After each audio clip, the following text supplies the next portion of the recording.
Let's begin our exploration of Git by gaining an understanding of what it is and what it can do for you. Git is software that keeps track of changes that you make to files and directories, and it's especially good at keeping track of text changes that you make. So let's imagine that you have a document. You have version 1 of that document, you make some changes to it, now you have version 2. You make some more changes, and now you have version 3. Well, Git keeps track of those 3 different versions for you, and it allows you to move back and forth between different versions, to compare the different versions, and to see what changed between each one. Because what it does is manage versions for you, Git is referred to as a version control system, or VCS for short. Now, it's certainly not the first version control system ever created. We're going to look at a history of some of the most popular version control systems in the next movie. But virtually all version control systems that have ever been created had one single primary purpose in mind when they were created, and that was for managing source code. Computer code that programmers and developers were writing to create programs.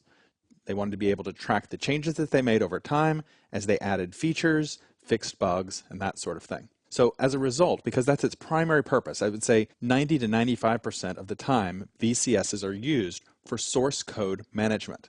So we call them Source Code Management Tools, or SCM for short. So you'll see both of these abbreviations. They can be used almost interchangeably. Source Code Management is just a little more specific because it really says we're using a VCS for the purpose of managing our source code.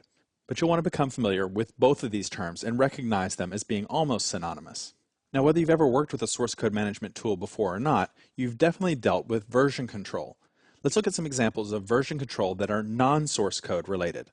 For example, you may have had different versions of files and given them different names so that you could keep track of the versions. So you have a budget that you're working on, you have version 1, version 2, version 3. You put a little text at the end of it to let you know which version this is so that we can look back at old versions and see how it has changed over time. You may do it as you create graphics, so you have version 1 of a logo, version 2 of a logo, and so on.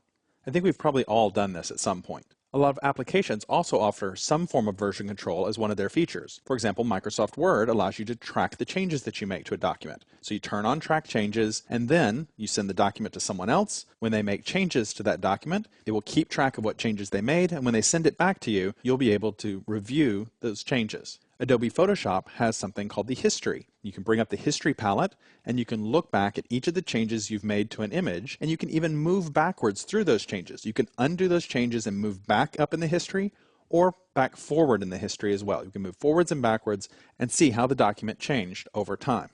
Now, if you've ever worked with a wiki, like Wikipedia, then you'll know that there's also some form of version control that's there as well, so that when someone contributes a change to a wiki page, the editors have the ability to undo that change and go back to a previous version if they need to. We call that process rolling back to a previous version.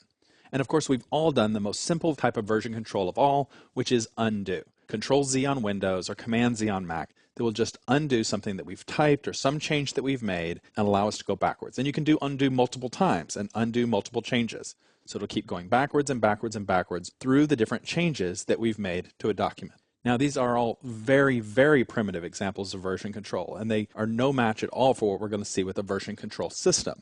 But I think they do provide useful metaphors for you to have in your head as to how we're keeping track of different versions, how we're tracking the changes that happen to the document, and how we're able to move backwards and forwards to the history to bring up different versions at different points in the change process. But I think they do still provide useful mental metaphors for you to have in your head to think about the way that a VCS works, because ultimately they're all doing the same thing. They're keeping track of different versions. They're allowing us to go forwards and backwards in time, to see different changes that have been made, and to even compare those changes between different versions. And that's what we'll be doing with Git.